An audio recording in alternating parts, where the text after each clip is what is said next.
শখের সংসারটাকে একটু একটু করে সাজিয়ে নিচ্ছি। মাঝে মাঝে মনে হয় সংসারে যে জিনিসটা যখন প্রয়োজন সব কিছু যদি একেবারে কিনতে পারতাম, তো সেটা তো আদৌ সম্ভব না, আর একসাথে কেনার মধ্যেও কোনো আনন্দ নেই। আসসালামু আলাইকুম, কেমন আছেন সবাই? আলহামদুলিল্লাহ, আমরা সবাই ভালো আছি।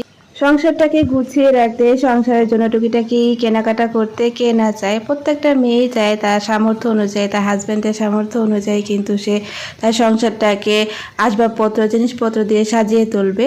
আর এদিকে কিন্তু রাত্রে বৃষ্টি হয়েছিল, তো সকালে উঠে দেখি যে বৃষ্টি হচ্ছে, আর বৃষ্টি হলে কিন্তু অনেক ভালো লাগে। আর এই বৃষ্টির মধ্যে গরম গরম এক কাপ চা না হলে তো হয় না। তো এদিকে চা খাচ্ছি আর বৃষ্টি দেখছি। তো সকালে নাস্তা পর্ব তো আমাদের শেষ হয়ে গেছে, এখন দুপুরের জন্য রান্না করব। তো রান্নার আগে কিচেনটাকে একটু গুছিয়ে নিচ্ছি। গুছানো একটা রান্নাঘর থাকলে না রান্না করতেও ভালো লাগে, আর সেই সাথে মনটাও অনেক ভালো থাকে। সব কিছু যখন একটু গুছানো থাকে বা পরিষ্কার থাকে তখন কিন্তু অনেক ভালো লাগে।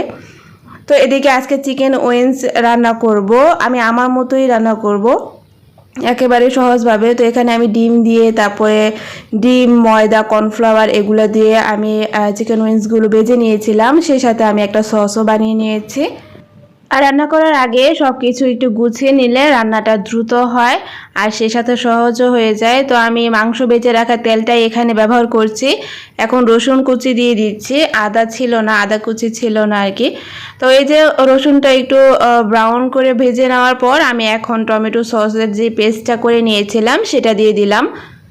তো এদিকে আমি কিন্তু চিকেন উইংসগুলো দিয়ে দিচ্ছি। এটা হতে কিন্তু খুব বেশি একটা সময় লাগে না, অল্প সময়ে হয়ে যায়, আর সেই সাথে খেতেও মজা লাগে।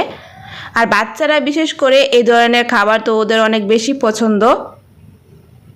এই তো কয়েক মিনিটের মধ্যেই কিন্তু অনেকটা হয়ে এসেছে, তো সেটাও হতে থাকুক। আর আমার এই তো এলোমেলো এবড়ো থেবড়ো করা শোকেসটাকে আমি একটু গুছিয়ে নিচ্ছি। কয়েকদিন যাবৎ আমার এটা পরিষ্কার করা হচ্ছে না বা গুছানো হচ্ছে না। কয়েকদিন আগে যে প্লেটগুলো কিনেছিলাম সেগুলো আমি এভাবেই রেখে দিয়েছি।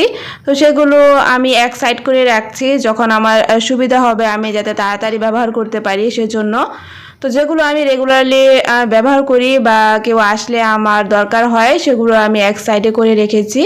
এই তো খুব বেশি কিছু যে আছে তা না, তবে আমার যা আছে আলহামদুলিল্লাহ। শোকেসটা কিন্তু আমি অফ ক্যামেরায় খুব ভালো করে পরিষ্কার করে নিয়েছি, অনেক ধুলা জমেছিল। আর এদিকে চিকেন উইংসের মধ্যে আমি কর্নফ্লাওয়ার গুলানো যে পানিটা ছিল সেটাও দিয়ে দিয়েছি। কর্নফ্লাওয়ার দেওয়ার পরে কিন্তু ঝোলটা মাখা মাখা হয়ে গেছে। এখন আমি চিলি ফ্লেক্স দিয়ে দিচ্ছি, হয়ে গেছে ইতিমধ্যে। রেস্টুরেন্টের মতো হয়তো বা আমি অনেক কিছু ব্যবহার করিনি, কিন্তু টেস্টটা কিন্তু খারাপ হয়নি, এভাবে খেতেও কিন্তু অনেক ভালো লাগে।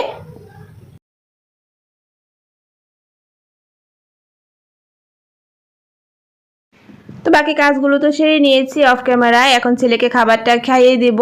আর বিশেষ করে বাচ্চারা এই ধরনের খাবার অনেক বেশি পছন্দ করে, চিকেন জাতীয় খাবার কিন্তু বাচ্চারা এমনিতেও অনেক বেশি পছন্দ করে। আর যদি মাঝে মধ্যে একটু এরকম করে রান্না করে দেওয়া যায় তাহলে তো ওরা অনেক বেশি খুশি হয়।